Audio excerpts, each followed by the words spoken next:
Welcome. In front of me is a Realme 12 Pro, and today I'll show you how you can bypass the Google verification on this phone. Now, before I get started, I'm gonna go over what we will need, because this will be crucial for the bypass and obviously might exclude some people. So you will need another phone. I'll be using some Asus ROG phone, but you can use primarily any kind of Android device that has access to Google Play Store and isn't crap enough to give you problems and enabling drawing over other apps. As I did encounter a phone which was in a budget range, which wouldn't allow me to do so because, as it claimed, it has disabled the feature for performance purposes, and I had no option to do anything about it. In that case, I wasn't able to enable all the options that we will need to enable, and therefore I wasn't able to proceed any further with the bypass. But most devices that are reasonably decent for anywhere from $300 up, $200, should have no problem whatsoever. It's just at the low end where you might find some issues. Now, with that being said, in a second you will see that the device I have right here is that it is locked, and it's locked using pattern and using Google account. Come on, there we go, so you can see it. Now, to start off with our bypass, you want to progress forward if you're at the very beginning till you get to your Wi-Fi connection page. From there, connect to your network, and once you have done so, you can then select this eye icon next to your connected network, and then choose share. I am going to hover my hand over it just because it will show you the QR code right here and also the password, which I don't want to kind of dox myself with. And from there, we're going to select nearby, continue, allow, and then blue text, need help sharing. From here, we want to select three dots and select share article. Choose that you want to share this article using messages. Then click on new message, and in the to field, just slap any kind of random numbers. It doesn't really matter what you type in here. I want to point out I don't even have a SIM card in this device, so I'm not gonna be sending this message to anyone really.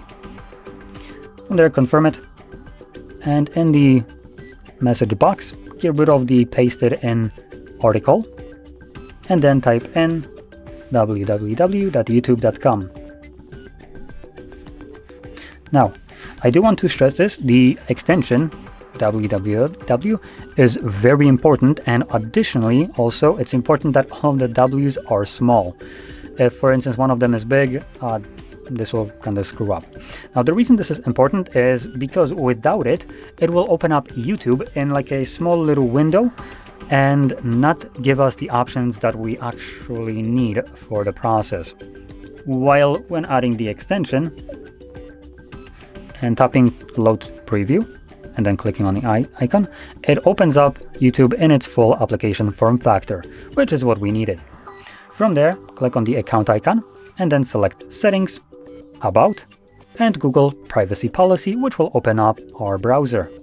From here, make sure you select use without an account, no thanks, and in the search bar type in hardreset.info/bypass.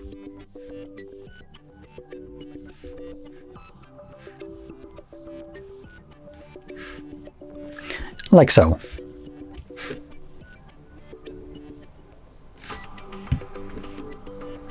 From here, we're gonna scroll down and you'll find settings. Click on it. This will open up our phone's settings from the browser, which is pretty nice. And then we want to select home screen and lock screen, and then home screen layout. This will glitch the phone and open up the home screen. Now, I do want to point out, we were just in the settings, and what we will be doing later on will require us to reset the device. Now, the reason we haven't done this when we were in the settings is because the device is still thinking that it's in the setup process. As you can see, it still has the locked icon, which disappears once you actually finish up the setup. So right now the phone still thinks it's in setup process, and if I were to reboot this device, it will go back to the setup process. Now, that being said, from our home screen, we want to find the tools folder and then select clone phone, and then select that this is a new device, and allow whatever it shows up with. Next, we're gonna select our device. If you're using Oppo, Realme, or OnePlus as your secondary device for this, then choose that option. Mine is an Asus, so I'm gonna select other Android. And this will show me a QR code, which allows me to connect these two devices together. Now, next, grabbing your other device that you have access to, I'm gonna close this, and I'm actually gonna uninstall this.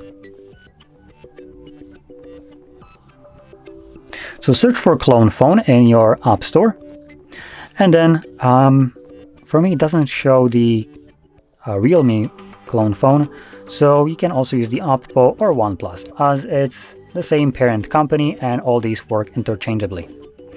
So I am going to uninstall it just so we have the same experience when installing this and opening it up for the first time. Okay, so from here we're going to choose Open, Agree and Continue, Settings, toggle it on, go back, and again Settings, toggle on, go back, choose Start Migrating, and again Settings. Here you want to find the actual application, so Clone Phone, toggle on, go back twice this time, again Settings, toggle on, and whenever you have this pop-up, just select Allow while using the app, or Allow if that's the only option. And as you can see, it turns on the camera. So now what we want to do is just hover the camera over this QR code. There we go. Now these two devices will connect to each other, as you can see. Give it a second, it's loading data, and once it finishes it up, you want to click right here at the top and deselect everything, and scroll down, choose Apps by tapping on the actual word. And in here, find any kind of application that has basically the smallest size, which for me that would be the dev check, whatever that is. Now you can choose whatever you want. In reality, just the bigger the size of the application, the longer it will take to move that application over. So smaller is better. Tap on the checkbox and then choose Start Migrating. This only takes a couple of seconds, at least in my case, just because I chosen a very small application. Once this is finished, you'll see migration completed. Now, interestingly enough, it shows a migration report. Success 0, failed 1. It still worked. Don't worry about that. For you, it's also going to show that it failed, but that doesn't matter. Now, the reason this doesn't matter is because when going to the setup, if we enable or access the actual phone clone application, typically that is something that you should have only access after verifying your Google account. Now that we have opened that up and moved over the data, the phone is going just kind of stupid and thinking that because we're still in a setup, you have already chosen to migrate the data. Here is the screen lock. You can set it up or skip it.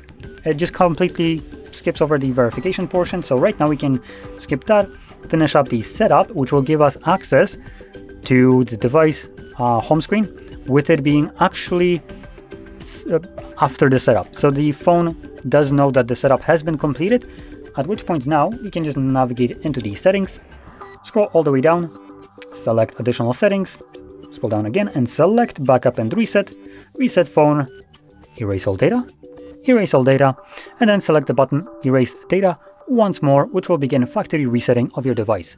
Now this process will take about 2 minutes to finish up, and I'm not really going to go over this on the video just because it's a factory reset. It's fully automatic. Once it's completed and you have access to your home screen, the device at that point is fully unlocked and you can set it up in whatever way you want to. So that is the last thing that you should do. So with that being said, if you found this very helpful, don't forget to hit like, subscribe, and thanks for watching.